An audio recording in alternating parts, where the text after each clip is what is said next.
Hey guys, and welcome back to my channel. I am Noor. Lovely to meet all of you guys again. So today I have a Q&A video for you guys. I will be doing hashtag questions for Noor. So in my thank you video for my 250 plus subscribers video and my recent reading update vlog, I asked you guys if you have any questions to ask me because I want to do this questions for Noor Q&A video for you guys, and I got not a lot of questions. That is good because I can answer all of them in this video. So if you have any questions in the future, then you can follow me at Twitter, which is at bookish_Noor, and ask me the question with the hashtag questions for Noor, and hopefully I can answer them in the future, or maybe if I am in the mood, then I will do another questions for Noor video. Yay! So let's get on to today's questions for Noor. So the first question comes from Twitter, and it's by Sophie at @bySophieTrebian. I don't know if I got that right. I'm so bad at last name, but I'm really sorry, Sophie. If I butchered it, my apologies. So she asked me, "Hey Noor, how old are you? What's your all-time favorite book? And what is your favorite genre?" The first question, how old am I? I am going to turn 24 by the end of this month. Yes, I don't look 24. I get that a lot. People always think that I am 20 years old, which is fine. But in all seriousness, I am going to turn 24 by the end of this month. My birthday is coming up. I will have a birthday book haul in a couple of weeks time, so watch out for that. My all-time favorite book, if I can think right now, would be To Kill a Mockingbird by Harper Lee. I've read that like 3 times already, and I really adored the story. I really liked the book so much that my copy is almost battered. I haven't read her second book, so I'm not sure if it's any good, but the book itself, it's really great and fantastic. For now, the genre that I am so obsessed with is historical fiction set in the World War II. I am just fascinated by that time period, not in like a happy way, more like it's such a big historical event that happened a long time ago, and the whole world is being affected by it. So I have been binge reading, trying to trying to dive into this genre and get to know a lot more about World War II, the people that's involved in it, and the countries that are involved in it, and the victims of the war. It's just such a big historical event that it will never end, and people are still talking about it till today, and there are still books about it that's being published till today. So it's just such a fascinating genre that I just am really obsessed with right now. But my all-time go-to genre will always be romance comedy. I find that very lighthearted, and it's really an easy read if I'm feeling really sad and I want to lift or something. So rom-com, it's always the best. So now on to the YouTube questions that you guys gave me at my thank you video. The first one would be from Jelly Cell. I don't know how to pronounce that, but there it is. I am so sorry if I mispronounce your username. And she just recently subscribed to my channel, and she has been talking to me in my comment section, and it's really fun to talk to her. She's not a booktuber, but if you're watching this, then if you want to start your own booktube, then go ahead. We all welcome you, and it'll be very interesting to just have another new community member to welcome in the booktube community. So the questions that she gave me was, where haven't you been that you would like to visit? Also, what fictional place or time would you most like to visit?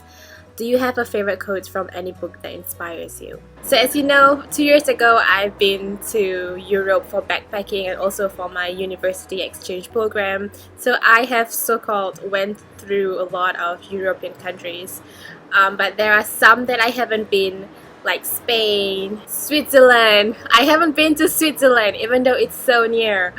Why? Yeah, so mainly Spain and Switzerland that I haven't been, and I really want to go in the future, hopefully.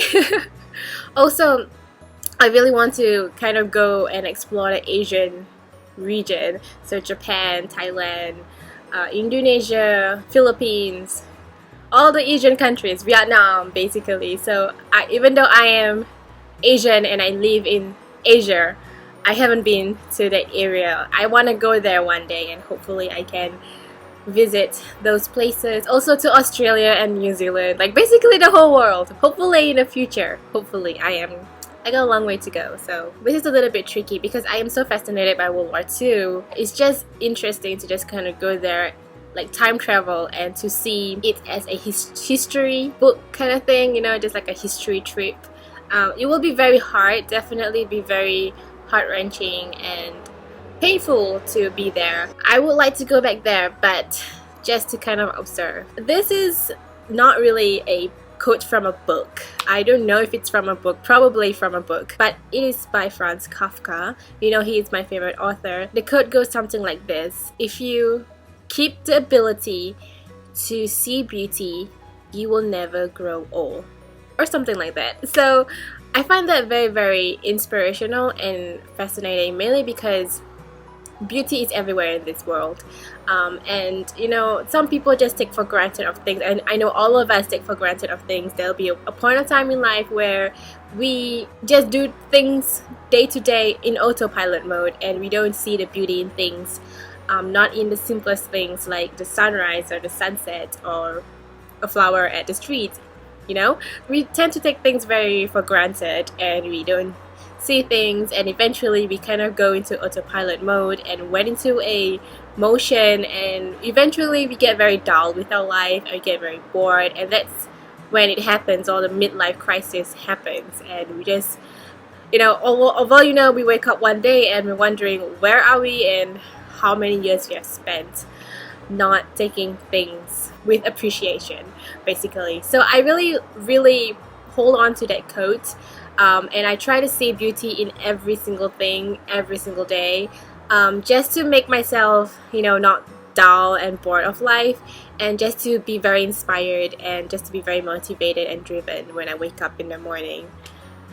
I mean, it's beauty every single day. You just gotta find the little things in life, you know? And the last set of questions comes from Wings at Wings and Ink. So if you don't know Wings, she is also a booktuber. She has such an awesome channel, basically. She reads a lot of sci-fi and fantasy, and I think recently she has this subscription box called the Bath Book Box. I will link her channel down below. You can check out her channel, and if you're so interested in the subscription boxes, or you're like into subscription boxes and you want to try something new other than the themed boxes that you get every month, then this is something cool because it's bath bombs and you can read in the bath, and it's very fascinating. I don't have a bathtub at home. We don't have bathtubs at home, so I don't really need it. But you know, if you want to support her, then go ahead. Links all down below, and support her. She's such a great person, really lovely lady, and she always shares videos of her cat Mosa. So I love watching her cat. So cute. Okay, so the first question that she gave me was, what book character do you think most matches your kitty's personality? Second, what is your favorite place to read? And third, if you could go out to lunch with 3 book characters, who would you invite? So the first question, I do have a cat named Snacks. She is a stray cat that has been loitering around the void deck for years and years and years, and I came across her like 3 years ago when she was 5 years old. She just came to me, meow meow meow, followed me home, and she's stuck ever since. She is the most intelligent cat I ever had. I've never had a cat, but she's the most intelligent cat that I had in my life. And like, she's so intelligent, so cute, so smart, and so curious at the same time, which kind of reminds me of the character Toto-chan from the book Toto-chan, the little girl at the window. And Toto-chan and her, they're both similar. They're curious, they're always asking questions, and they're always trying to find things to do. Sometimes I can never get Snacks. Sometimes she gets on my nerves. Sometimes she tries to hunt food for us by bringing home rodents, lizards, butterflies, hoping that she will feed us and we won't go hungry. So she's like that, but she's so cute and curious at the same time, and I really adored her. So snacks is Toto-chan. Toto-chan is snacks. Second question, what is your favorite place to read? So I spend most of the majority of my time reading when I am commuting. That is the most time that I can get out of reading. I love to read in the bus. When the bus is double decker, I'll go to the top deck and I would read in the bus. I really love reading in the bus. It's so calm and quiet and really nice to read. Not so much in the MRTs, mainly because the trains can be absolutely packed and it's just very annoying to read in a train, so the bus is always a good option.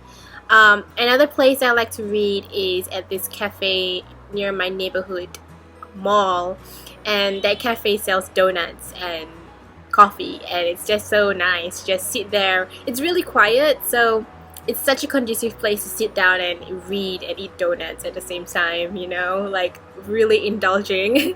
I don't do that this month because I'm fasting, but if I have time in my hands and I just want to chill somewhere other than home, then I would just go to the nearest mall, my neighborhood mall, and just read there for like a couple of hours, which is always so fun to do, you know, coffee and donuts, you can never go wrong. And also I like to read at home. I like to read on my bed, on my desk. Yeah, so that's basically it. And the last and final question. This is a hard one, really a hard one. So the first one will definitely be Rebecca Bloomwood from Confessions of a Shopaholic. She's so fun to be with, and I feel like whenever you go out with her, it's like girls' day, let's go have brunch. So yeah, she feels really, really bubbly and nice. So definitely Rebecca Bloomwood. The second would be Toto-chan, obviously, mainly because she's so curious, so nice, so cute, and very, very toddler-like. She reminds me of my cat, basically. So she might be speaking Japanese, I might be speaking English, but I'm pretty sure we can go through that with the language barrier. I'm pretty sure we can make something out of it, you know. This last one's a little bit hard. I think it's between Maud from Elizabeth is Missing and Harold Fry from The Pilgrimage of Harold Fry. And why do I pick old people? Mainly because I love old people. I love talking to them.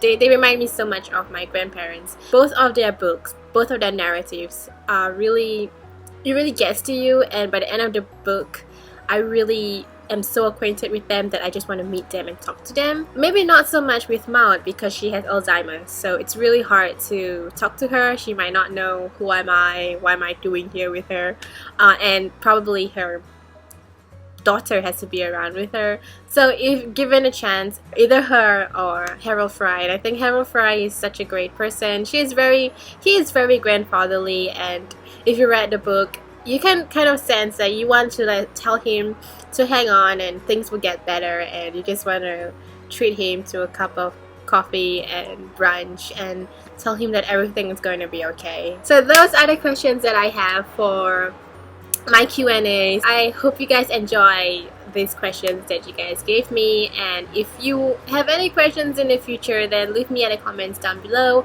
or you can follow me at Twitter at bookish_nur and ask me the question with the hashtag questionsfornur. Okay, I hope you guys are doing well and fantastic, and I hope you guys have a happy reading time. Until then, I will see you guys in my next video. Chill out! That's it.